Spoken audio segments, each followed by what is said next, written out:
Hello students.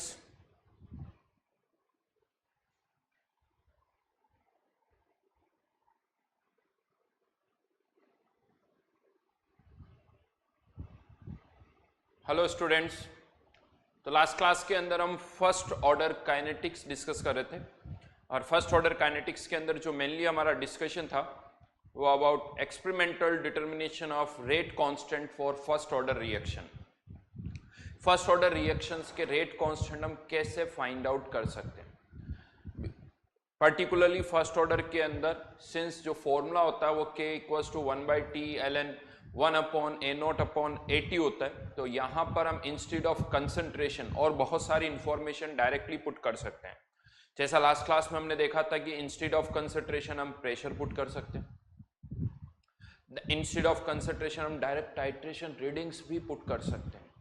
In fact last class में हमने इसके कुछ एग्जांपल्स भी देखे थे।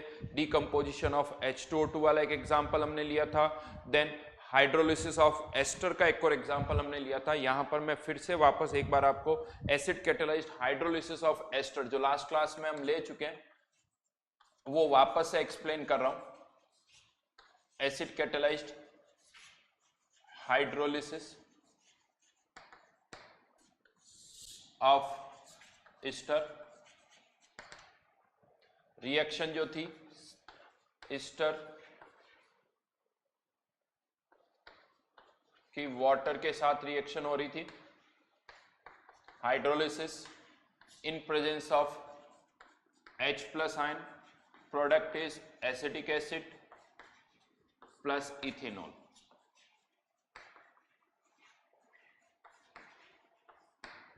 और क्वेश्चन के अंदर मैंने आपसे कहा था क्या इंफॉर्मेशन होगी, t equals to 0 time t और इनफाइनाइट टाइम पर volume of NaOH used. Volume of NaOH used is given V0, Vt and V infinity. ये इंफॉर्मेशन हमें गिवन थी और हमें बताना था कि रेट कांस्टेंट क्या होगा, और जिसके लिए हमने कहा था 1/t ln एस्टर की इनिशियल कॉन्सेंट्रेशन फर्स्ट ऑर्डर को ये फॉलो कर रहा था और एस्टर की टाइम t पर कॉन्सेंट्रेशन जिसको हमने और क्या लिख दिया था 1/ln a/a-x, जहां पर a एस्टर की इनिशियल कॉन्सेंट्रेशन है और टाइम t पर इसमें से कितना रिएक्ट कर गया x, तो इसका भी x बनेगा, इसका भी x बनेगा। अब यहां पर कुछ पॉइंट्स मैंने बताए थे, फिर से हम उसको रिवाइज करें। फर्स्ट थिंग ये NaOH किसके साथ रिएक्ट करेगा, तो यहां पर हम सैंपल निकाल रहे हैं, t इक्वल्स टू 0 पर सैंपल निकाला, उसको किसके साथ टाइट्रेट किया NaOH के साथ, फिर टाइम t पर यहां से फिर से एक सैंपल निकाला, उसको टाइट्रेट किया, और इनफाइनाइट टाइम पर भी यानी अच्छे खासे टाइम के बाद फिर से हमने एक और सैंपल निकाला और उसको भी टाइट्रेट कर दिया। तो ये वॉल्यूम जो NaOH का यूज हुआ है V0, Vt and V infinity। अब यहां पर क्वेश्चन आता है ये NaOH किसके साथ रिएक्ट कर रहा है, तो बेस है तो किसके साथ रिएक्ट करेगा, एसिड के साथ। तो जो सैंपल आप निकाल रहे हो उसमें ये दो एसिड हो सकते हैं H+ यानी HCl या H2SO4 जो भी आपने डाला होगा, मैं H+ लिख रहा हूं यहां पर, और दूसरा एसिटिक एसिड, ये दोनों एसिड हो सकते हैं। तो NaOH इन दोनों के साथ रिएक्ट करेगा, बट t इक्वल्स टू 0 पर तो सैंपल जो आप निकालोगे उसमें एसिटिक एसिड तो नहीं होगा, t इक्वल्स टू 0 पर तो ये बना ही नहीं है, t इक्वल्स टू 0 पर तो केवल क्या होगा H+ आयन। तो t इक्वल्स टू 0 पर जो आप NaOH यूज कर रहे हो, जो NaOH कंज्यूम हो रहा है वो केवल किसके साथ रिएक्ट कर रहा है, इस H+ के साथ ही रिएक्ट कर रहा है। और H+ क्या है, कैटलिस्ट, तो जब भी हम सैंपल निकालेंगे उसमें H+ के उतने ही मोल्स होंगे, H+ के उतने ही मोल्स होंगे, क्योंकि ये ड्यूरिंग द रिएक्शन ना तो क्रिएट हो रहा है ना कंज्यूम हो रहा है। तो आप कह सकते हो हमेशा NaOH के V0 ml तो किसके साथ रिएक्ट करेंगे, H+ के साथ ही रिएक्ट करेंगे। मतलब यहां पर जो Vt रिएक्ट कर रहा है, ये Vt जो है इसमें से V0 किसके साथ रिएक्ट कर रहा है, H+ के साथ, तो Vt माइनस V0 किसके साथ रिएक्ट कर रहा है, एसिटिक एसिड के साथ। यहां पर V infinity माइनस V0 किसके साथ रिएक्ट कर रहा होगा, एसिटिक एसिड के साथ। और ये वैल्यूज इंक्रीजिंग होगी, और यानी V0 कम होगा, Vt की वैल्यू उससे थोड़ी ज्यादा होगी, V infinity की वैल्यू और ज्यादा होगी। तो यहां से हमें वो वॉल्यूम पता चल गया जो कि एसिटिक एसिड के साथ रिएक्ट कर रहा है, यानी NaOH का ये वो वॉल्यूम है जो कि एसिटिक एसिड के साथ रिएक्ट कर रहा है। बट प्रॉब्लम ये है कि एसिटिक एसिड की कंसंट्रेशन इस वॉल्यूम के प्रोपोर्शनल होगी, लेकिन हमें जो कंसंट्रेशन चाहिए वो एसिटिक एसिड की नहीं, ईस्टर की चाहिए। ये ईस्टर की कंसंट्रेशन है। तो अब हमने क्या किया, यहाँ पर इसकी कॉन्सेंट्रेशन A, इनिशियली इसकी 0, इसमें से X रिएक्ट करेगा तो इसका X बनेगा और इनफाइनाइट टाइम पर ये 0, ये क्या हो जाएगा A। ये हमें एसिटिक एसिड की कॉन्सेंट्रेशन पता चल गई A और X की टर्म में। एसिटिक एसिड की कॉन्सेंट्रेशन पता है, एसिटिक एसिड के साथ कितना NaOH रिएक्ट कर रहा है वो पता है। जैसे टाइम t पर एसिटिक एसिड की कॉन्सेंट्रेशन कितनी है X और इसके साथ कितना NaOH रिएक्ट कर रहा है Vt माइनस V0।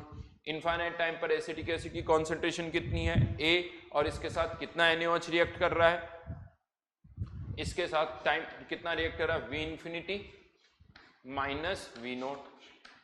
तो यहाँ पर V इंफिनिटी माइनस V0, अब हमें कुछ नहीं करना है, यहाँ पर इस फॉर्मूले में ये A और X की वैल्यूज पुट करनी है। जैसा मैंने लास्ट क्लास में भी कहा था, प्रोपोर्शनलिटी कांस्टेंट जो है वो सेम होंगे तो रेशियो लेने पर कैंसिल आउट हो जाएंगे।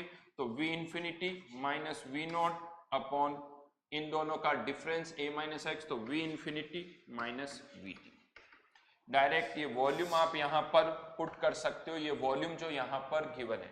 देखिए कॉन्सेप्ट समझ में आना चाहिए, कॉन्सेप्ट समझ में आएगा तभी क्वेश्चन कर पाओगे, क्योंकि ऐसा नहीं कि एग्जाम में यही रिएक्शन आए, रिएक्शन बदली जा सकती है। डिफरेंस क्या है यहाँ पर, जैसा लास्ट क्लास में क्या था, H2O2 कंज्यूम हो रहा था और रेट कांस्टेंट H2O2 की कॉन्सेंट्रेशन पर डिपेंड कर रहा था, और हम टाइट्रेट ही डायरेक्टली किसको कर रहे थे, H2O2 को। तो बड़ा आसान हो गया, कुछ नहीं करना, वहां V0 अपॉन VT लिख दिया, because concentration is directly proportional to volume of KMnO4। लेकिन यहाँ क्या प्रॉब्लम होगी, आप रिएक्टेंट को टाइट्रेट नहीं कर रहे हो, आप प्रोडक्ट को टाइट्रेट कर रहे हो, और जो रिएक्शन की रेट है या जो रेट कांस्टेंट है वो ईस्टर की कंसंट्रेशन पर डिपेंड कर रहा है। यानी हमें ईस्टर की कंसंट्रेशन चाहिए, बट टाइट्रेट हम किसको कर रहे हैं, एसिटिक एसिड के साथ, और एसिटिक एसिड के साथ रिएक्ट और कौन भी कर रहा है, H+ भी रिएक्ट कर रहा है। तो पहले तो हमने देखा H+ के साथ कितना रिएक्ट कर रहा है, उससे हमें यह पता चला कि एसिटिक एसिड के साथ कितना रिएक्ट कर रहा है, और फिर एसिटिक एसिड की कंसंट्रेशन से किसकी कंसंट्रेशन को रिलेट किया हमने, ईस्टर की कंसंट्रेशन को रिलेट किया।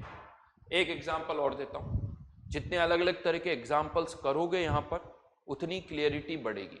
एक एग्जाम्पल करके आपकी क्लियरिटी नहीं आएगी, यानी एग्जाम्पल्स जितने भी यहां पर बन सकते हैं उन सबको जब एक साथ सोचोगे तब जाके आपको ये कॉन्सेप्ट जो है वो और क्लियर होगा। तो राइट नाउ ये एक एग्जाम्पल था जो मैंने बताया, ठीक है। अब इसी के अंदर we are going to take one more example, उसका कोई एज सच नाम नहीं है,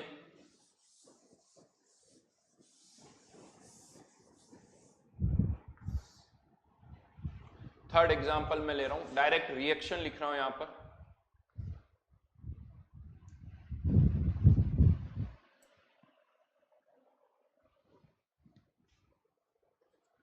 CH3 CO CH3 plus I2 CH3 CO CH2I plus HF।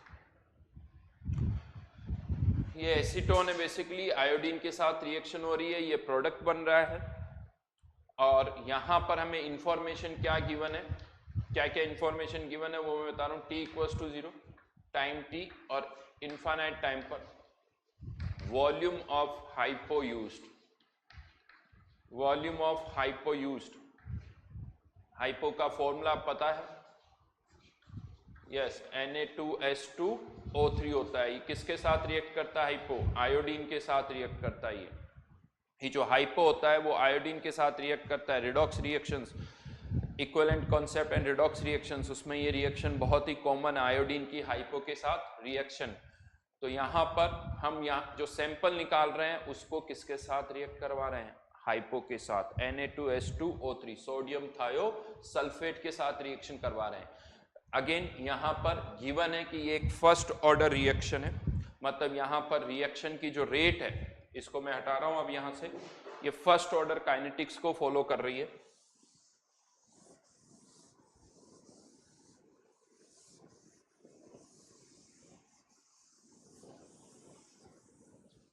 ये इंफॉर्मेशन हमें गिवन है, यू मान लीजिए एज ए फैक्ट आपको क्वेश्चन में ये सब गिवन है, के एंड कंसंट्रेशन ऑफ एसीटोन।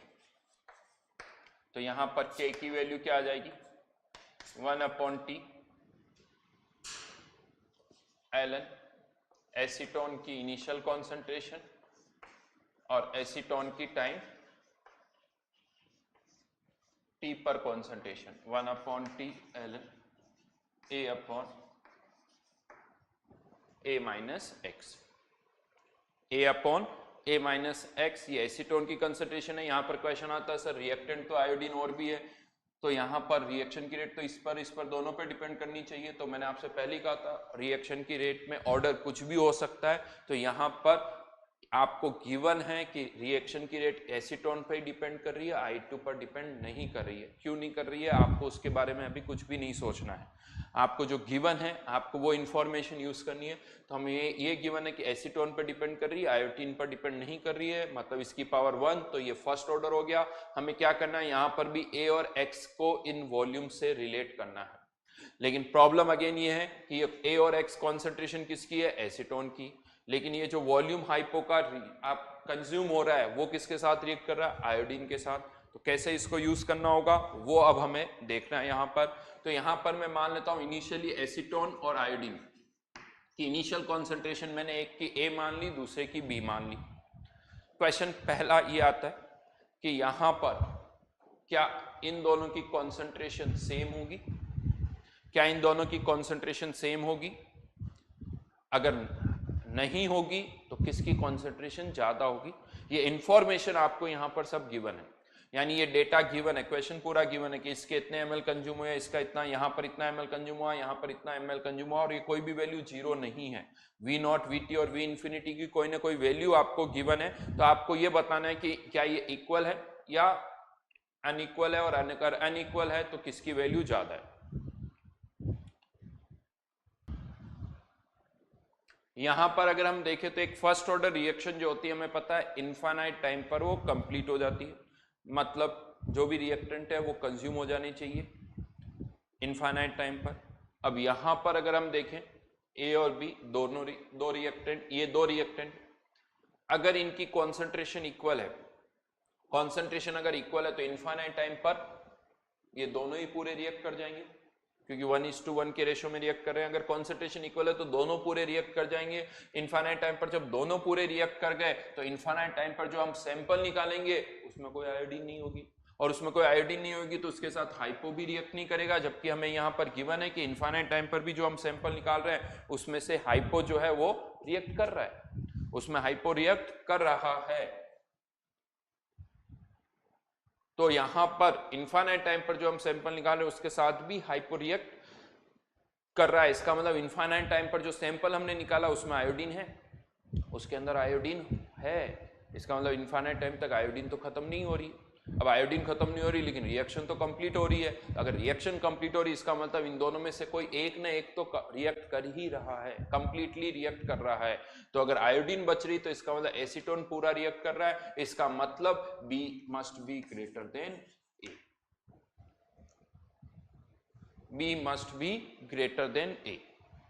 ये लॉजिक है, क्योंकि इनफाइनाइट टाइम पर भी आयोडीन बची हुई है तो रिएक्शन तो कंप्लीट हो चुकी होगी। रिएक्शन कंप्लीट होने का यहाँ मतलब ऐसा नहीं कि जितने भी रिएक्टेंट हो सब जीरो, कोई एक भी रिएक्टेंट जीरो हो जाता है तो रिएक्शन कंप्लीट हो जाती है, रिएक्शन स्टॉप हो जाएगी, और रिएक्शन कंप्लीट हो गई तो यहाँ पर एसीटोन जीरो, आयोडीन अभी भी बचा हुआ है, तो बी इज ग्रेटर देन ए। मान लेते टाइम टी पर इसमें से कितना रिएक्ट कर गया, एक्स, तो बी माइनस एक्स, यहाँ पर एक्स। इनफाइनाइट टाइम पर ये जीरो हो जाएगा, इसकी कॉन्सेंट्रेशन बी माइनस ए और इसकी कॉन्सेंट्रेशन ए। यानी हमें अब यहां पर आयोडीन की कॉन्सेंट्रेशन पता चल गई, टाइम इनिशियली बी है, टाइम टी पर बी माइनस एक्स है, और इनफाइनाइट टाइम पर बी माइनस ए हो जाएगी। इनफाइनाइट टाइम पर बी माइनस ए है, और इसके साथ कितना वॉल्यूम रिएक्ट कर रहा है वो पता है, तो अब आपको कुछ नहीं करना है, B is directly proportional to V naught, B is directly proportional to V naught, B minus X is directly proportional to VT, और B minus A is directly proportional to V infinity, right. तो V naught VT, यहां से आपको अब क्या निकालना है, हमें B की वैल्यू नहीं चाहिए, हमें A की वैल्यू चाहिए, एक तो A और दूसरा, तो यहां से दिस 1 2 फर्स्ट में से थर्ड को माइनस करोगे तो B minus B plus A, तो यहां पर A की वैल्यू क्या आ जाएगी, A is proportional to V naught minus V infinity, और क्या चाहिए, A माइनस एक्स चाहिए, तो दिस माइनस दिस कर दो, सेकंड में से थर्ड को माइनस कर दो, तो यहाँ पर a minus x is VT minus V infinity. तो K equals to 1/T ln V naught minus V infinity VT minus V infinity. देखा जाए तो फॉर्मूला एग्जैक्टली ऐसा ही आया है कुछ हद तक, लेकिन डिफरेंस है यहाँ पर V infinity minus V not था, यहाँ V naught minus V infinity है, क्योंकि यहाँ पर वैल्यूज इंक्रीजिंग नहीं है, यहाँ वैल्यूज जो है वो डिक्रीजिंग होगी। क्यों डिक्रीजिंग होगी? क्योंकि जैसे जैसे रिएक्शन होगी आयोडीन की कॉन्सेंट्रेशन कम होगी, तो जो उसके साथ हाइपो रिएक्ट करेगा वो भी कम होगी। ये एक अलग केस हमने और लिया। H2O2 acid catalysed hydrolysis of ester और ये आयोडीन, इन तीनों में डिफरेंस देखिए। H2O2 के अंदर हमने डायरेक्टली किसको टाइट्रेट कर दिया? H2O2 को। Acid catalysed hydrolysis of ester में एस्टर को टाइट्रेट नहीं किया, प्रोडक्ट को टाइट्रेट किया। और यहां पर हमने टाइट्रेट किसको किया? आयोडीन को, यानी रिएक्टेंट को टाइट्रेट किया, लेकिन वो रिएक्टेंट जो कि K के एक्सप्रेशन में अपीयर नहीं हो रहा है, जो कि K के एक्सप्रेशन में अपीयर नहीं हो रहा है। ये तीनों केसेस हैं, अगर आप इन तीनों को देखोगे तो तीनों में डिफरेंस है। अब अगर कोई भी क्वेश्चन आता है तो वो इन तीनों को में से किसी एक को बिलोंग करेगा डेफिनेटली, ये आप चेक कर सकते हो। अब रिएक्शन बदल जाए, कुछ भी बदल जाए, कॉन्सेप्ट जो होगा वो इन्हीं तीनों में से कोई एक लगेगा। तो कॉन्सेप्ट को समझना है, और यहां पर बड़ी सिंपल सी चीज है, कभी भी कोई क्वेश्चन आए, रिएक्शन हो रही है, इनिशियली उनकी कॉन्सेंट्रेशन कुछ मानो, टाइम टी पर मान लो x रिएक्ट कर जाता है, इनफाइनाइट टाइम पर वो रिएक्शन पूरी कंप्लीट हो गई। तो यहाँ पर आपको हर एक रिएक्टेंट और प्रोडक्ट की कंसेंट्रेशन किसकी टर्म में पता चल गई? a और x की टर्म में पता चल गई।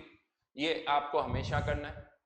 उसके बाद अब आपको देखना है कि क्वेश्चन के अंदर क्या यूज हो रहा है, हाइपो यूज हो रहा है, NaOH यूज हो रहा है, या KMnO4 यूज हो रहा है। और फिर आपको ये देखना है कि ये जो भी हाइपो, KMnO4, NaOH यूज हो रहा है, ये किसके साथ रिएक्ट कर रहा है। जिसके साथ रिएक्ट कर रहा है उसकी कॉन्सेंट्रेशन को वॉल्यूम से रिलेट कर दो, उसकी कॉन्सेंट्रेशन को वॉल्यूम से रिलेट कर दो। यहां से a और x की वैल्यू आ जाएगी और उसको K के एक्सप्रेशन में पुट कर दो, हमारा आंसर यहां से आ जाएगा। ये स्टैंडर्ड प्रोसीजर है जो मैं आपको बता रहा हूं, ये स्टैंडर्ड स्टेप्स है। सबसे पहले ये काम करो, A B, जैसे हर जगह मैंने यहाँ लिखा, इसकी कंसंट्रेशन A, इसकी B, X रिएक्ट कर गया इनफाइनाइट टाइम पर। यहाँ से क्या हुआ कि आयोडीन की T इक्वल्स टू 0 पर, टाइम T पर और इनफाइनाइट टाइम पर कंसंट्रेशन पता चल गई। चाहो तो आप कह सकते हो इसकी भी कंसंट्रेशन पता चल गई। अब हमने देखा हाइपो किसके साथ रिएक्ट कर रहा है? आयोडीन के साथ रिएक्ट कर रहा है, तो हाइपो की कंसंट्रेशन को किससे रिलेट कर दिया? आयोडीन के वॉल्यूम से, आयोडीन की कंसंट्रेशन को हाइपो के वॉल्यूम से रिलेट कर दिया।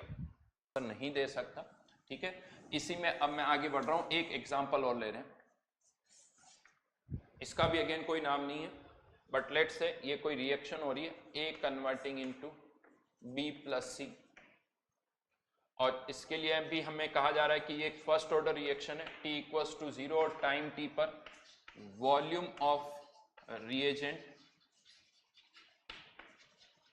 Used V not VT, volume of reagent used V not और VT, और एक लाइन यहां पर लिखी हुई है, reagent reacts with all A, B and C। यहां पर क्या कहा जा रहा है कि ये कोई फर्स्ट ऑर्डर रिएक्शन है। अगर ये फर्स्ट ऑर्डर रिएक्शन है तो फिर से हम ये कह सकते हैं K equals to 1/T, A की इनिशियल कॉन्सेंट्रेशन और टाइम T की कॉन्सेंट्रेशन, और यहाँ पर ये 1/T ln A upon A minus x, यानी हमें A और A minus x find out करना है, ठीक है। लेकिन ये जो रिएजेंट है, रिएजेंट क्या है वो नहीं गिवन है, बट ये गिवन है कि ये रिएजेंट A के साथ, B के साथ और C के साथ, तीनों के साथ रिएक्ट कर रहा है। मतलब जब आप सैंपल निकालोगे, अगर उस सैंपल में A है, B है, C है, तो ये रिएजेंट तीनों के साथ रिएक्ट करेगा। जैसे इससे पहले acid catalysed hydrolysis of ester का एग्जांपल लिया था, उसके अंदर जब हम सैंपल निकाल रहे थे तो NaOH H+ के साथ भी रिएक्ट कर रहा था और एसिटिक एसिड के साथ भी रिएक्ट कर रहा था। हाँ, लेकिन यहाँ पर जो रिएजेंट है वो रिएक्टेंट के साथ भी रिएक्ट कर रहा है, प्रोडक्ट के साथ भी रिएक्ट कर रहा है। अभी तक क्या था, जो मैं जितने भी एग्जाम्पल मैंने लिए, या तो रिएजेंट रिएक्टेंट के साथ रिएक्ट कर रहा था या प्रोडक्ट के साथ रिएक्ट कर रहा था, लेकिन ये एक ऐसा एग्जाम्पल है जहां पर रिएजेंट जो है वो रिएक्टेंट और प्रोडक्ट दोनों के साथ रिएक्ट कर रहा है, दोनों के साथ रिएक्ट कर रहा है। अब यहां पर क्या करना है वो हमें देखना होगा, इसको अब हमें कैसे हैंडल करना है वो यहां पर देखना होगा। तो फिर से मैंने जो आपसे कहा था ये स्टेप्स तो आप यहां पर लिख दो। इनिशियली इसकी कंसंट्रेशन A 0 0, टाइम t पर इसमें से x रिएक्ट कर गया तो इसका x, इनफाइनाइट टाइम पर ये 0, इसकी कंसंट्रेशन A और इसकी कंसंट्रेशन भी A है। अब यहां पर बहुतों को क्या लगता है, बड़ा सिंपल सा, तो अच्छा तीनों रिएक्ट कर रहे हैं तो ऐसा लगता है तीनों की कॉन्सेंट्रेशन को ऐड कर दो और तीनों की कॉन्सेंट्रेशन को ऐड करके वॉल्यूम के प्रोपोर्शनल कर दो। तो इनिशियली तो ए ही है तो A directly proportional to V naught और टाइम टी पर इन तीनों का सम कर दो a minus X plus X, यानी यहां पर ये थॉट आता है कि a is proportional to V naught और दूसरा a minus X plus X is directly proportional to V T. ये गलत है। क्यों गलत है, क्यों गलत है, अब वो मैं आपको बताता हूं। क्योंकि ये जो इक्वेशंस हम बनाते हैं, रिकॉल करो मैंने आपसे क्या कहा था, KMnO4 और H2O2 की जब रिएक्शन हो रही थी तो KMnO4 के जितने इक्विवेलेंट्स होंगे उतने ही इक्विवेलेंट्स किसके होंगे, H2O2 के। तो हम इक्वेट किसको करते हैं, इक्विवेलेंट्स को इक्वेट करते हैं। लेकिन वहां पर जब हम रेशियो ले रहे थे तो क्या हुआ था, n फैक्टर वाली टर्म्स क्या हो रही थी, कैंसिल आउट हो गई थी। n1 और n2 जो थे वो कैंसिल आउट हो गए थे तो उनको लिखने की जरूरत नहीं थी। लेकिन अब यहां पर क्या हो रहा है, एक से ज्यादा सब्सटेंस अगर रिएक्ट कर रहे हैं, लेट्स से इसका n फैक्टर है n1, इसका n फैक्टर है n2 और इसका n फैक्टर है n3। यस ये सही बात है, ये मैं जब समझा रहा हूं वो उन्हीं स्टूडेंट्स को समझ में आएगा जिनको ऑलरेडी n फैक्टर का आइडिया है, जिनको इक्विवेलेंट्स का आइडिया है। राइट नाउ ऐसा नहीं कि मैं 2 मिनट में आपको पहले n फैक्टर और इक्विवेलेंट समझा दूं, नहीं, वो पूरा एक टॉपिक है। हाँ अगर वो n फैक्टर नहीं पता, इक्विवेलेंट्स नहीं पता तो ये जो एग्जांपल है वो नहीं समझ में आएगा। तो उसके लिए पहले आपको वो प्री रिक्विजिट है वो आपको पता होनी चाहिए। तो यहां पर मान लेते हैं इसका n फैक्टर है n1, इसका n2 और इसका n3। तो इक्विवेलेंट्स इक्वेट करने होंगे, इक्विवेलेंट्स, और मान लेते हैं इस रिएजेंट का भी n फैक्टर ले लेता हूं। इस रिएजेंट का n फैक्टर कितना है, n4। तो इनिशियली अब क्या हो रहा है, a की कॉन्सेंट्रेशन कितनी है, a, ये कह सकते हो कॉन्सेंट्रेशन यानी वॉल्यूम वाली टर्म कैंसिल आउट हो जाएगी तो मोल्स आ जाएंगे, लेकिन मोल्स नहीं, हमें तो क्या चाहिए, इक्विवेलेंट। तो इसको किससे मल्टीप्लाई करना होगा, n फैक्टर से। a into n1 is directly proportional to v into इसका n फैक्टर भी चलो यहां लिख देते हैं n4। यहां पर मोलरिटी वाली टर्म आएगी लेकिन वो रेशियो लेते वक्त कम कैंसिल आउट हो जाएगी। तो जिनमें चेंज हो रहा है वही टर्म्स मैं यहां पर लिख रहा हूं, जिनमें अभी भी कोई चेंज नहीं हुआ है उनको हम नहीं लिख रहे हैं। जैसे यहां पर हमने 5 ml का सैंपल निकाला था, वो 5 ml मैंने नहीं लिखा हुआ है क्योंकि यहां पर भी फर्स्ट यहां पर भी हम 5 ml सैंपल निकालेंगे, यहां पर भी 5 ml सैंपल निकालेंगे तो अल्टीमेटली वो कैंसिल आउट हो जाएंगे। लेकिन टाइम टी पर अब यहां पर क्या हो रहा है, ये तीनों ही रिएक्ट कर रहे हैं तो इन तीनों के इक्विवेलेंट्स का जो सम होगा, इक्विवेलेंट्स का जो सम होगा वो इसके रिएजेंट के इक्विवेलेंट्स के बराबर होगा। तो टाइम टी पर ए के इक्विवेलेंट्स कितने हो जाएंगे, concentration multiplied by N factor, B के equivalents concentration multiplied by N factor, C के equivalents concentration multiplied by N factor is directly proportional to volume multiplied by इसका एन फैक्टर। और अब अगर आप यहां पर रेशियो लेते हो तो हाँ ये n4 तो कैंसिल आउट हो जाएगा, लेकिन ये n1 n2 n3 ये कैंसिल आउट नहीं होने वाले हैं। तो यहां पर आप ऐसा नहीं कि इस n1 n2 n3 को यहां से हटा दो और a minus X plus x कर दो, नहीं, ये n1 n2 पर n3 पर डिपेंड करेगा। अगर n2 की वैल्यू 2 है तो यहां पर ये a प्लस एक्स नहीं आएगा, ये वैल्यू कुछ और आएगी। तो अब अगर मुझे इसको फर्दर सॉल्व करना है तो यहां पर n फैक्टर इनके पता होने चाहिए, यहां पर n1 पता होना चाहिए तो a की वैल्यू पता चल जाएगी, यहां से a पता चल गया तो x यहां से आप निकाल सकते हो और a और x पता चल गया तो इस फॉर्मूले में आपको पुट करना होगा। यानी इसके लिए आपको n फैक्टर पता होने चाहिए।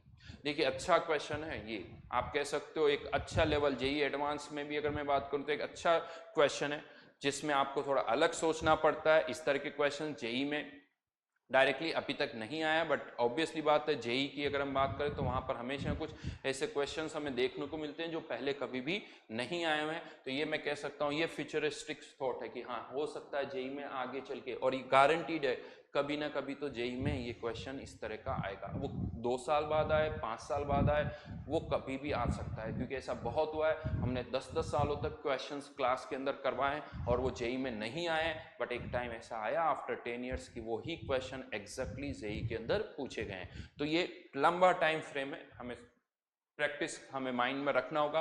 तो एक और एग्जांपल यहाँ पर ऐड किया, और इसमें डिफरेंस क्या है, आप रिएक्टेंट और प्रोडक्ट दोनों को एक साथ टाइट्रेट करो। हाँ, यहाँ पर भी अगर इन सबके एन फैक्टर सेम हुए तो आप ऐड कर सकते हो, फिर इसको एन फैक्टर को कॉमन लेके फिर रेशियो लेंगे तो वो कैंसिल आउट हो जाएगा। जैसे H+ और एसिटिक एसिड के केस में भी 2 सब्सटेंस रिएक्ट कर रहे थे, लेकिन दोनों का एन फैक्टर 1 था, तो वहां पर डायरेक्ट कॉन्सेंट्रेशन जो है वो ऐड कर सकते हो। लेकिन अगर एन फैक्टर अलग अलग है तो हम इन कॉन्सेंट्रेशन को ऐड, यहाँ पर कॉन्सेंट्रेशन से मेरा मतलब, अगर आपको लग रहा हो कॉन्सेंट्रेशन यानी ऐड, तो हम यहाँ पर भी मिली इक्विवेलेंट्स को ही कर रहे हैं, लेकिन ये दिख रही है आपको कंसंट्रेशन, क्योंकि यहाँ पर वॉल्यूम वाली जो टर्म है 5 ml वाली, वो टर्म क्या हो गई, कैंसिल आउट हो गई है। ठीक है, मल्टीप्लाई कर रहे हैं। तो ये था टाइट्रेशन रीडिंग। 4 एग्जांपल्स मैंने यहाँ पर लिए हैं, जिसका आपको आइडिया होना चाहिए। चारों एग्जांपल्स यहाँ पर जो हमने लिए हैं, ठीक है। देन अब इसी के अंदर फर्स्ट था प्रेशर रीडिंग्स, प्रेशर मेजरमेंट करके। सेकंड था टाइट्रेशन वाला पार्ट। टाइट्रेशन के अंदर 4 केसेस लिए हैं। जो प्रेशर वाला पार्ट था उसके अंदर मैंने 3 केसेस लिए हैं। ये इस तरह से याद रखना होगा, प्रेशर वाले पार्ट में 3 केसेस थे, टाइट्रेशन वाले पार्ट में 4 एग्जांपल थे। और अब हम इसी में आ जाते हैं by optical measure, optical rotation, by optical rotation. आप सबको पता है कि ऑर्गेनिक कंपाउंड्स जो होते हैं उनमें से कुछ ऑप्टिकली एक्टिव होते हैं और कुछ इनएक्टिव होते हैं। जो ऑप्टिकली एक्टिव होते हैं वो लाइट को, किसी प्लेन पोलराइज्ड लाइट को किसी एंगल से रोटेट कर देते हैं, डेविएट कर देते हैं, ये कह सकते हो। तो जो एंगल ऑफ रोटेशन होता है, एंगल ऑफ रोटेशन जो होता है वो यहाँ पर हम कहते हैं वो कॉन्सेंट्रेशन के डायरेक्टली प्रोपोर्शनल होता है, यानी जो सब्सटेंस है उसकी कॉन्सेंट्रेशन के। और लेंथ, लेंथ मतलब लाइट जिस सॉल्यूशन के थ्रू पास हो रही है उस सॉल्यूशन की लेंथ। जैसे यहाँ पर एक कंटेनर बीकर में सॉल्यूशन भरा हुआ, लाइट इसके थ्रू पास हो रही, तो इसकी लेंथ और इस दोनों के डायरेक्टली प्रोपोर्शनल होते हैं। और यहाँ पर एक प्रोपोर्शनलिटी कांस्टेंट हम इंट्रोड्यूस कर सकते हैं, जिसे मैं यहाँ पर इस तरह से R नोट से लिख रहा हूँ, और इसको बोला जाता है specific rotation. This is known as specific rotation. और यहाँ पर मैं बता दूं स्पेसिफिक रोटेशन की वैल्यू पॉजिटिव भी हो सकती है, नेगेटिव भी हो सकती है। पॉजिटिव है तो आप इसे क्या बोलते हो, डेक्स्ट्रो, नेगेटिव है तो इसे क्या बोलते हो, लियो। तो स्पेसिफिक रोटेशन किसी का, यानी कोई राइट हैंड साइड में रोटेट करता है, कोई लेफ्ट हैंड साइड में, तो डेक्स्ट्रो और लियो, इस ये टर्मिनोलॉजी यहाँ पर यूज होती है। लेकिन यहाँ पर हमारे केस में ये जो लेंथ है वो हमेशा सेम रहेगी। तो फिर से जब हम रेशियो लेंगे तो ये लेंथ जो है वो कैंसिल आउट हो जाएगी। तो यहाँ पर आगे चल के अब मैं इस लेंथ को एक्सप्रेशन में नहीं लिखूंगा, क्योंकि अल्टीमेटली तो ये कैंसिल आउट हो रही है। तो जो रोटेशन है वो एक तो स्पेसिफिक रोटेशन के डायरेक्टली प्रोपोर्शनल होगा और दूसरा कॉन्सेंट्रेशन के डायरेक्टली प्रोपोर्शनल होगा। नाउ एक बहुत ही स्टैंडर्ड रिएक्शन है, inversion of cane sugar. Inversion of cane sugar क्या है ये रिएक्शन, तो केन शुगर यानी sucrose C12H22O11 plus H2O hydrolysis, और इससे 2 प्रोडक्ट बनते हैं C6H12O6 प्लस C6H12O6। ऐसा लगता है सर 2 नहीं, ये तो एक ही प्रोडक्ट है, नहीं ये 2 प्रोडक्ट है। ये ग्लूकोज है, दोनों का स्ट्रक्चर अलग अलग है, और ये फ्रक्टोज है। दोनों का ओवरऑल फॉर्मूला सेम है, लेकिन दोनों का स्ट्रक्चर अलग अलग है। एक ग्लूकोज, दूसरा फ्रक्टोज, और ये क्या है, सुक्रोज। इवन मैं आपको बताऊं, अब इस केमिकल रिएक्शन को कौन बार बार इतने बड़े बड़े मॉलिक्यूल लिखे, इस तरह से भी लिख दिया जाता है, sucrose converting into glucose plus fructose. Water को नहीं लिखा हुआ नहीं है, लेकिन ये अंडरस्टूड है कि वाटर भी इस रिएक्शन में रिएक्ट कर रहा है। तो ये सिंपल वे है लिखने का। यूँ कह दो कि हम सब इतने स्मार्ट है, मैच्योर है कि हमें पता चल रहा है कि हाँ यहाँ पर वाटर है, लेकिन हमने उसको नहीं लिखा है, ये आप कह सकते हो। अदरवाइज एग्जैक्ट रिएक्शन तो ये सुक्रोज, ग्लूकोज और फ्रक्टोज।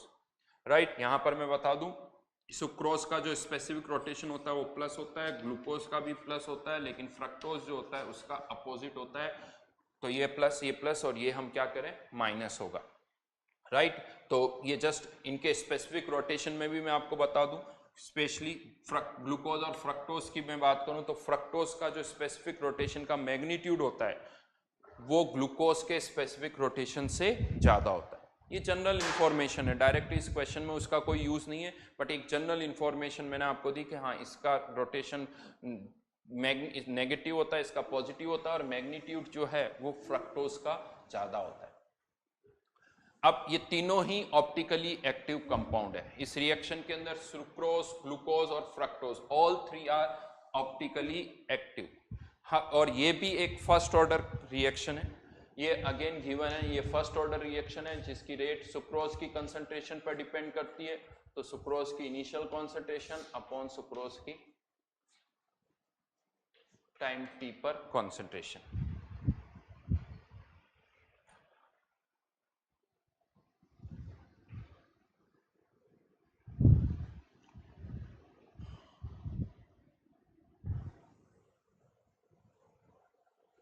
ठीक है, अब कैसे करना है वो देखना होगा। तो क्वेश्चन में क्या इंफॉर्मेशन है उस पर डिपेंड करता है। तो फिर से यहां पर मैं 3 केसेस बना रहा हूं।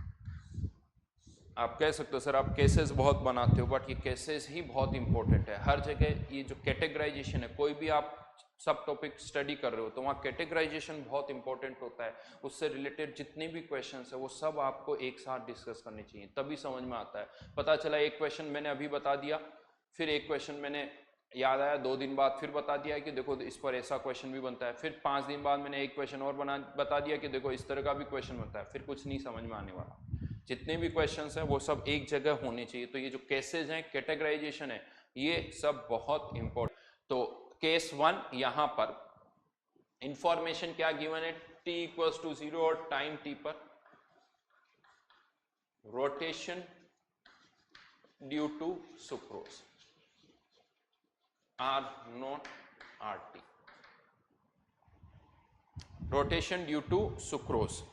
वैसे अब यहां ये रिएक्शन अगर हो रही है, अगर ये रिएक्शन हो रही है और आप यहां से सैंपल निकाल के उसका रोटेशन मेजर कर रहे हो, तो चलो t इक्वल्स टू 0 पर तो जो आपने सैंपल निकाला उसमें केवल सुक्रोज होगा, तो जो रोटेशन होगा वो भी सुक्रोज के कारण होगा। लेकिन जब आप टाइम t पर सैंपल निकालोगे तो उसमें सुक्रोज भी होगा, ग्लूकोज भी होगा, फ्रक्टोज भी होगा, तो जो रोटेशन आएगा वो तीनों का नेट होगा, क्यूमुलेटिव रिजल्ट होगा। तो यहां पर आप कह सकते हो सर यहां तो सुक्रोज का दे रखा है रोटेशन केवल, अब ये कैसे पता चला होगा? तो मैं कहता हूं अभी आप उस पर मत सोचोगे, हमें तो सुक्रोज के कारण टाइम टी पर भी सुक्रोज के कारण रोटेशन दे रखा है। क्वेश्चन को मैं आसान बना रहा हूं, अभी मैं उस पार्ट पे भी आऊंगा जब इसमें तीनों का रोटेशन होगा। अभी मैंने क्वेश्चन को आसान बना दिया, धीरे धीरे हम इसकी डिफिकल्टी लेवल को बढ़ाएंगे। तो या तो आप अभी राइट नाउ यूं भी सोच सकते हो, थोड़ी देर के लिए यूं सोच लो। एक तरीका ये भी कि ये दोनों ऑप्टिकली इनएक्टिव है, तो जब भी हम सैंपल निकालेंगे तो जो रोटेशन आएगा वो किसके कारण होगा? सुक्रोज के कारण होगा। ये भी एक तरीका सोचने का। या दूसरा तरीका, तीनों ही ऑप्टिकली एक्टिव है लेकिन किसी तरह से हमने जब टाइम टी पर रोटेशन निकाला तो उसमें से हमने सुक्रोज का रोटेशन अलग से फाइंड आउट कर लिया। कैसे किया होगा वो अलग बात है, बट हाँ हमारे पास ये जो रोटेशन है लिखा हुआ है ये केवल किसके कारण है? सुक्रोज के कारण। तो कह सकते हो अब क्या करना है, कुछ नहीं, बड़ा आसान हो गया। क्योंकि यहां पर अगर हम देखें तो ये सुक्रोज की इनिशियल कंसंट्रेशन A, ये 0, टाइम t पर A माइनस एक्स और x, इनफाइनाइट टाइम पर A और A, जैसा मैं हमेशा करता हूं। अब यहाँ पर ये रोटेशन किसके कारण है? सुक्रोज के कारण। ये किसकी कंसंट्रेशन है? सुक्रोज की। और हमें पता है रोटेशन किसके डायरेक्टली प्रोपोर्शनल होता है? कॉन्सेंट्रेशन के। तो रोटेशन t इक्वल्स टू 0 पर R नोट। यहाँ पर अब थोड़ा कंफ्यूजन ना हो, ये रोटेशन है, इसको मैं लिख देता हूँ RS, specific rotation of sucrose. Specific rotation of sucrose, और सुक्रोज की कंसंट्रेशन कितनी? A। L को नहीं लिखा है क्योंकि वो कैंसिल आउट हो जाएगा। टाइम t पर ये सुक्रोज के कारण रोटेशन है, तो टाइम t पर सुक्रोज स्पेसिफिक रोटेशन तो अभी भी वही रहेगा, लेकिन सुक्रोज की कॉन्सेंट्रेशन कितनी आ गई? A minus x. फिर से रेशियो ले लो, ये वाली टर्म क्या हो जाएगी? Cancel out. अच्छा, स्पेसिफिक रोटेशन है तो मैं यहाँ पर नोट भी लगा देता हूँ ताकि ये specific rotation of sucrose, specific rotation of sucrose, तो रेशियो ले लीजिए A upon A minus x equals to R naught upon RT। यानी कुछ करना ही नहीं यहाँ पर। R naught upon R T, logic बड़ा सिंपल है, सुक्रोज की कंसंट्रेशन उसके रोटेशन के डायरेक्टली प्रोपोर्शनल है, कंसंट्रेशन रोटेशन के डायरेक्टली प्रोपोर्शनल है। तो यहां पर आपने कंसंट्रेशन की जगह डायरेक्टली क्या पुट कर दिया, रोटेशन पुट कर दिया। ठीक है,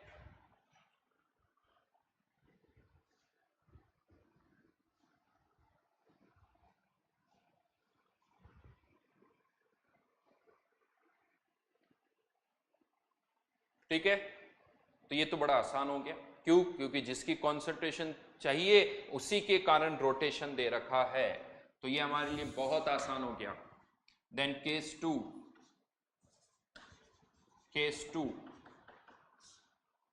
T equals to time T और इनफाइनाइट टाइम पर रोटेशन ड्यू टू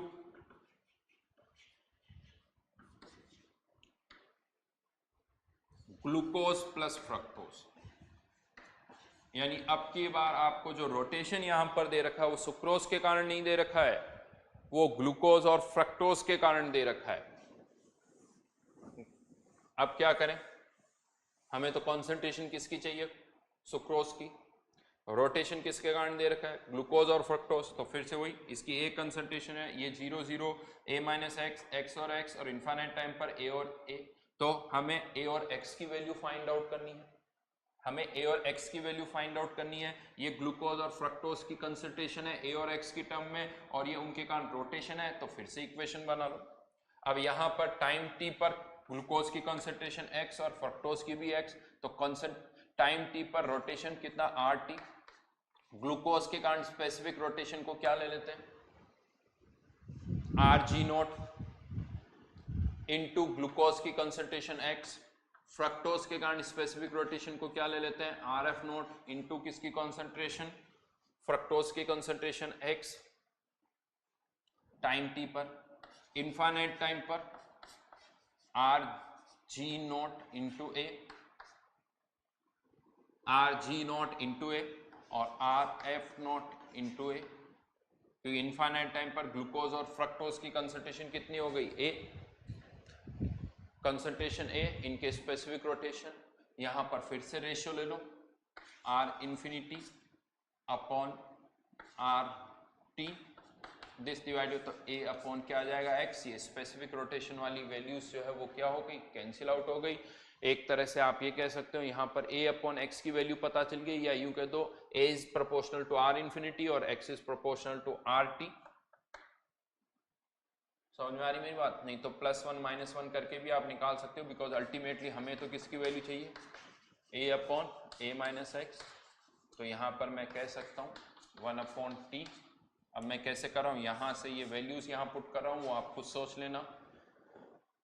चाहो तो यहां पर x को कॉमन लेके भी कर लेना, x को कॉमन लोगे तो यहां पर भी a अपॉन एक्स आ जाएगा, और यहाँ पर भी a अपॉन एक्स, और a अपॉन एक्स की वैल्यू आप r infinity upon R T put कर सकते हो। तो यहाँ पर अल्टीमेटली आंसर आएगा r infinity minus R T.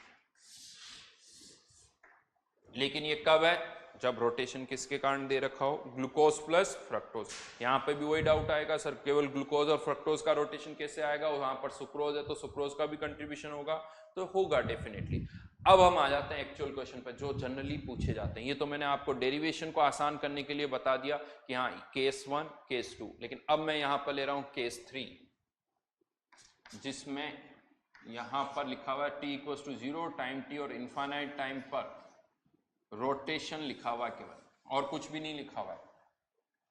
क्या लिखा हुआ है, रोटेशन। यस, अब यहां पर सिंपली रोटेशन लिखा हुआ है, तो जो भी सब्सटेंस ऑप्टिकली एक्टिव है उन सब का यहां पर कंट्रीब्यूशन होगा। तो यहां पर जो रोटेशन है वो सुक्रोज के कारण भी है, ग्लूकोज के कारण भी है और फ्रक्टोज के कारण भी है। जो भी प्रेजेंट होंगे उन सब का कंट्रीब्यूशन आपको लेना होगा। तो एक्चुअल में जो क्वेश्चन आएंगे वो तो इसी तरह से आएगा, R naught, R T, R infinity. अब हमें फिर से रेट कांस्टेंट फाइंड आउट करना है, किसकी टर्म्स में, आर नोट, आर टी और आर इंफिनिटी की टर्म्स में हमें रेट कांस्टेंट फाइंड आउट करना है। देखिए इस डेरिवेशन के अंदर मैंने यहां पर भी R G note, R F note use किया है, लेकिन अल्टीमेटली ये क्या हो गया, कैंसिल आउट। फाइनल एक्सप्रेशन में R F note, R G note नहीं आए, क्योंकि ये हमें क्वेश्चन में गिवन भी नहीं है, इनकी वैल्यू नहीं गिवन है। यानी आपको जो आंसर फाइंड आउट करना है वो तो आर नॉट आर टी और आर इन्फिनिटी की टर्म में ही फाइंड आउट करना है, वो इनकी टर्म्स में आपने फाइंड आउट करना है, ठीक है। तो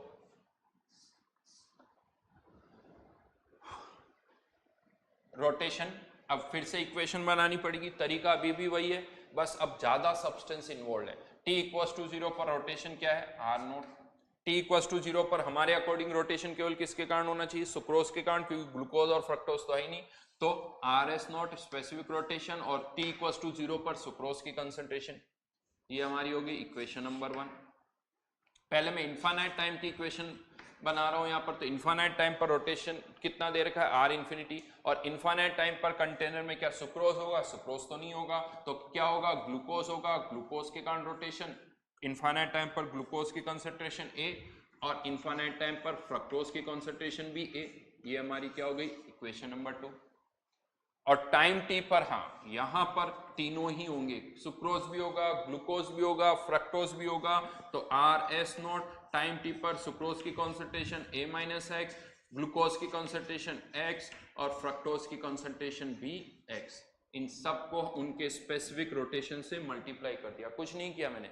इवन आप कह सकते हो ये एन फैक्टर वाला ही केस हो रहा है, सब एन फैक्टर इक्विवेलेंस निकालते वक्त हमने कंसंट्रेशन को किससे मल्टीप्लाई किया था, एन फैक्टर से, यहां पर कंसंट्रेशन को एन फैक्टर के बजाय आप किससे मल्टीप्लाई कर रहे हो, स्पेसिफिक रोटेशन से मल्टीप्लाई कर रहे हो, राइट। तो ये यहां पर थर्ड इक्वेशन आ गई, 1 2 एंड 3, ये तीसरी इक्वेशन यहां पर हमने बना ली, और अब इन तीनों इक्वेशन में से आपको ए और एक्स की वैल्यूज निकालनी है, लेकिन उसमें कोई स्पेसिफिक रोटेशन की टर्म नहीं आनी चाहिए, इसमें कोई स्पेसिफिक रोटेशन की टर्म नहीं आनी चाहिए।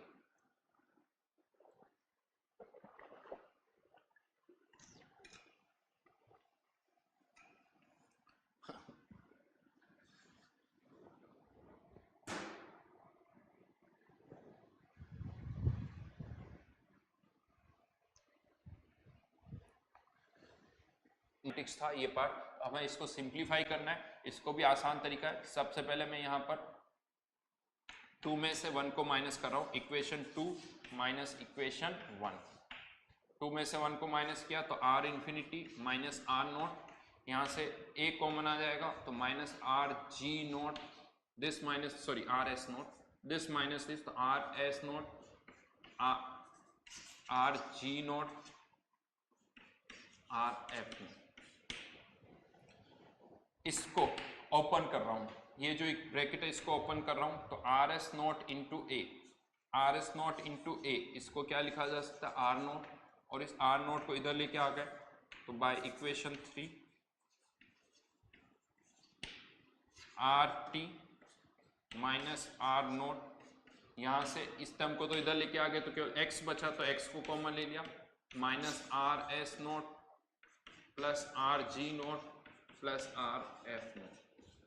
अब यहां पर इन दोनों का क्या ले लो, रेशियो, तो ये वाली सारी टर्म्स जो है वो कैंसिल आउट हो जाएगी, क्या बचेगा, R infinity minus R naught upon R T minus R not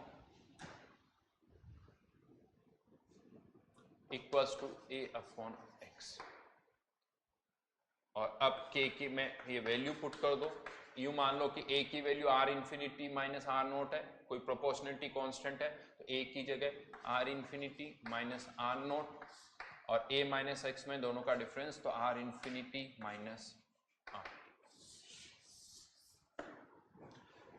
ये भी फॉर्मूला उसी तरह से आया, R infinity minus R naught, R infinity minus R T, लेकिन सब जगह कॉन्सेप्ट अलग अलग है। अब मैं यहाँ पर बता दूं आपको, हमेशा जब ये क्वेश्चन आएगा तो यहाँ पर ये जो डेटा आपको दे रखा ना, इनमें से कुछ रोटेशन, यानी लेट से ये 30, ये 10, ये -10, तो यहाँ पर अगर स्टार्टिंग में रोटेशन प्लस है तो फाइनली माइनस होगा, यहाँ माइनस है तो यहाँ फाइनली प्लस होगा। क्यों ऐसा होगा वो मैं बता देता हूँ, इसीलिए इस रिएक्शन का नाम क्या रखा हुआ है, inversion of cane sugar. Inversion of cane sugar, क्योंकि मैंने आपको बताया था कि अगर इनिशियली इसके ये पॉजिटिव रोटेशन है तो ये भी पॉजिटिव और ये नेगेटिव, तो इनिशियली अगर रोटेशन पॉजिटिव है एट द एंड क्या होगा, सुक्रोज तो नहीं बचेगा, क्या बचेगा, ग्लूकोज और फ्रक्टोज दोनों की कॉन्सेंट्रेशन तो सेम होगी, लेकिन फ्रक्टोज का स्पेसिफिक रोटेशन का मैग्नीट्यूड ज्यादा होता है, तो ये नेगेटिव रोटेशन डोमिनेट करेगा, तो एट द एंड रोटेशन जो होगा वो नेगेटिव होगा, स्टार्टिंग में पॉजिटिव है, तो इसीलिए इसे बोला जाता है inversion of cane sugar. Inversion हो रहा है, लाइट जो पहले सपोज राइट साइड में थी तो फिर लेफ्ट साइड में रोटेट करेगी, या पहले लेफ्ट साइड में थी तो फिर राइट साइड में रोटेट करेगी। तो हमेशा यहाँ पर अगर ये प्लस है तो ये माइनस होगा, और यहाँ पर वैल्यूज पुट करते हुए विथ साइन पुट करनी है आपको, विथ साइन ही आपको वैल्यूज पुट करनी है, ये याद रखना यहाँ पर पर्टिकुलरली। तो इसीलिए एक अच्छी इंपॉर्टेंट रिएक्शन है जिसे कहा जाता है इन्वर्जन ऑफ केन शुगर। 30 + 10 - 10, अगर ये डेटा आपको यहाँ पर दे रखा है तो मैं आपको बता दूँ 1/t कैसे पुट करना है, -10 -30 -10 और यहाँ पर -10। ठीक है, आप सॉल्व कर सकते हो, कोई प्रॉब्लम नहीं।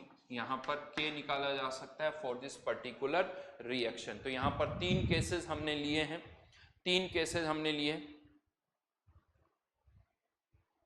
कट मुझे नहीं पता, कॉन्सेप्ट से ये सब कुछ डिराइव हुआ है, कॉन्सेप्ट क्लियर रखो। उसका पर्पस मेरा ये है कि कोई जरूरी नहीं कि जेई में एग्जैक्टली यही रिएक्शन आए, जेई में रिएक्शन अलग हो सकती है, सुक्रोज की जगह कोई और सब्सटेंस हो सकता है, तो कॉन्सेप्ट जो है वो ये है।